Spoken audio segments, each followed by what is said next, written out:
So, tell me your name, please, and what part of Frome do you live in? I'm Rebecca, and I live on Broadway at the top of Frome. Yeah. And how long have you lived in Frome? On and off for about 10 years. Okay. Yeah. Do you feel safe living in Frome? Do I feel safe? Yes, in most ways.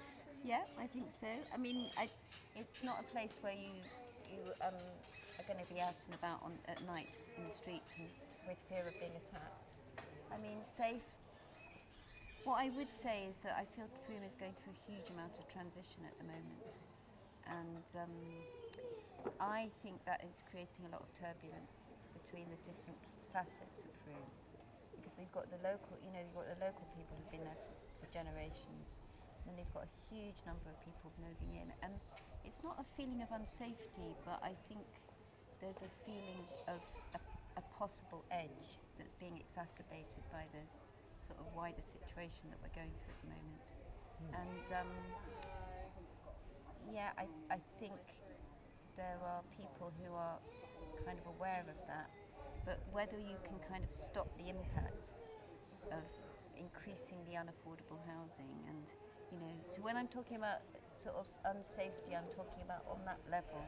I think there is a feeling of a kind of edge that a lot of people would probably, be kind of experiencing at the moment. Very interesting.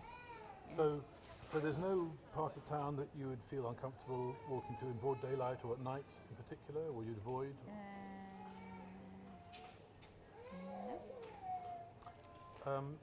And so it's quite interesting. I asked a very open-ended question about do you feel unsafe?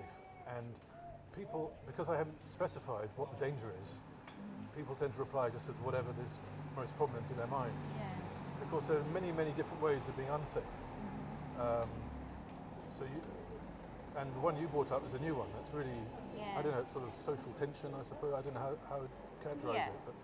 But you could also, some people are very worried about people not wearing masks. Some people are worried about traffic safety. Some people are worried about dog napping. You get lots of different answers actually without any prompting. Okay. So thinking about it now in this broader context, what do you think about Frome, living in Frome, in terms of safety? What do I think about living in Frome in terms of safety? Well, sort of along the same theme that I have already mentioned, I think in some ways as a town there is more resilience here than you might find in other towns of a similar size, partly because there's a very strong sense of community. There's a lot of very independent businesses. People who live here are enterprising. They are very kind of interested in being self-sustaining and actually contributing to the life of the community. In fact, we've just been to a consultation around the corner about the development of this brownfield site called Saxonvale, which has been derelict for a very long time. And there's a very, very amazing alternative plan being put forward for that, which is, it was inspiring, as my friend here would probably agree.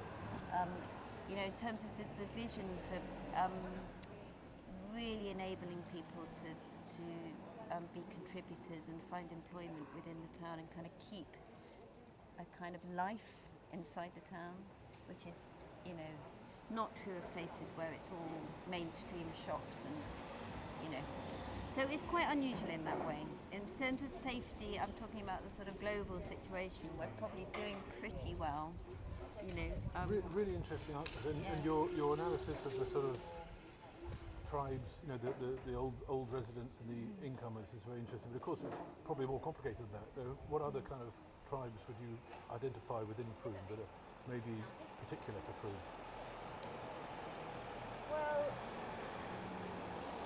I think wherever you've got a highly creative, artistic community, that comes with,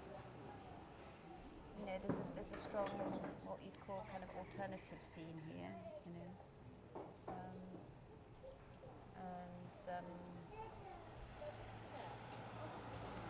alongside the kind of traditional, you know, people that are born and bred in Frome.